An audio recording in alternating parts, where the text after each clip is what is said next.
നിങ്ങൾക്ക് എല്ലാവർക്കും ഒരു വിചാരമുണ്ട് പെണ്ണുങ്ങളെ കൊണ്ടൊന്നും പറ്റത്തില്ലെന്ന്. പെണ്ണാണെന്നുള്ള പരിഗണനയൊന്നും നിങ്ങൾ ഞങ്ങൾക്ക് തരണ്ട. സ്നേഹ, നീ ഒരു പെണ്ണായോണ്ട് പറയാ, നീ ഇതിന് പിന്മാറുന്നതായിരിക്കും നിനക്ക് നല്ലത്. പിന്മാറാനോ? ഞാനോ? പെണ്ണ് എന്താന്ന് നമുക്ക് കണ്ടറിയാം.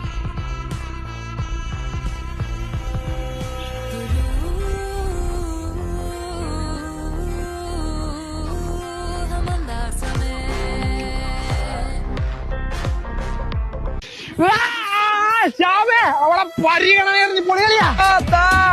ഇന്ന് അവളെ തല പോയിട്ടൊന്ന് ബോൾ അവിടെ നിന്റെ അടുത്ത് ഞാൻ പറഞ്ഞല്ലേടി പിന്മാറാൻ. പെണ്ണാണെന്നുള്ള പരിഗണന താഴെ കാലാന അമ്മയുടെ അടുത്ത് പറഞ്ഞു കൊടുത്ത് വീട്ടിലോട്ട് വാടാ ചേട്ടൻ പറ്റി. ആ ഇവിടെ ഇരിക്കുക. വാ, ഇപ്പൊ വാങ്ങിച്ചു തരാം ചേട്ടൻ. വേണ്ട, പറത്തില്ലേ? വാ. ആ